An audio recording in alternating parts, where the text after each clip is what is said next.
दळेसवरती विराजमान व्हायचे अशी मी त्यांना नम्रपूर्वक विनंती करते.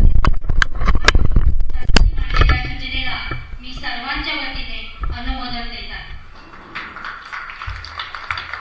या माणसाचं वैशिष्ट्य असं आहे की आपल्या शाळेतील विद्यार्थी म्हणजे ते माझ्या कुटुंबातीलच आहेत अशी एक त्यांची भावना असते.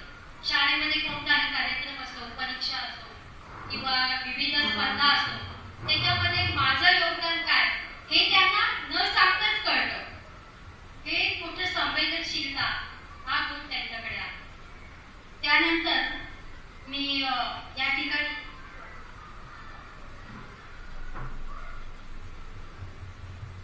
सर्वात प्रथम मी अध्यक्षांना आणि सर्व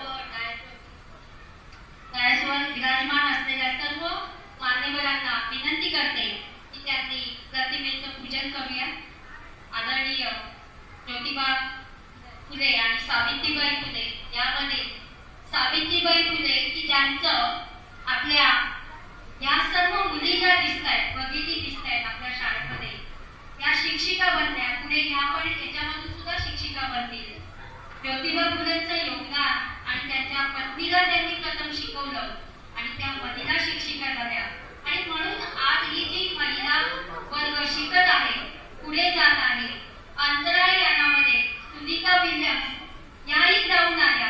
म्हणजे अशा रीतीने जर यांनी तो शिक्षणाचा पाया रचला नसता तर आज एवढी उत्तुंग भरारी घेणारी शिक्षिका या देशामध्ये तयार झाली नसती आणि मुली या शिकल्या नसत्या. आणि चूल आणि मूल हे सोडून महिला आज अंतराळयान असो, पंतप्रधान असो, राष्ट्रपती असो, अशा विविध उत्तुंग शिखरावर पद भूषवित आहे.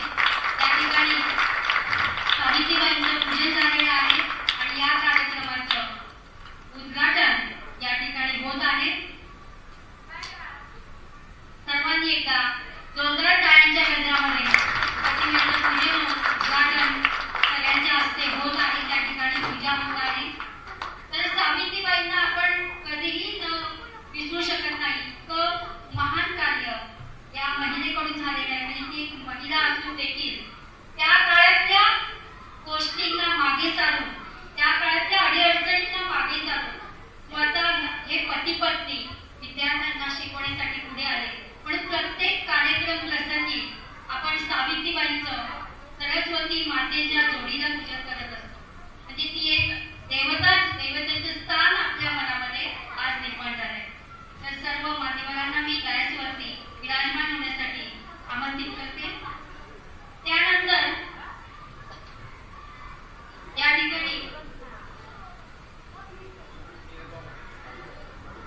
सावित्रीबाईंना पुष्पहार अर्पण करून प्रतिमेचं पूजन होत आहे.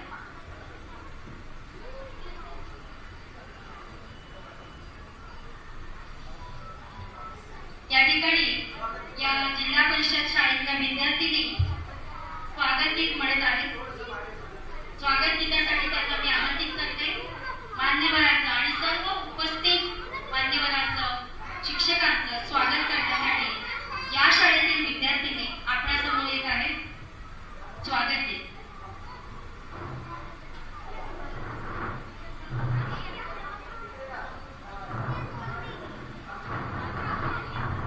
या ठिकाणी शाळेमधली पटसंख्या खूप मोठी आहे. तेवढी या वर्गामध्ये आपण त्या मुलांना बसवू शकत नाही खरं म्हणजे, पण ती आवश्यक आहे.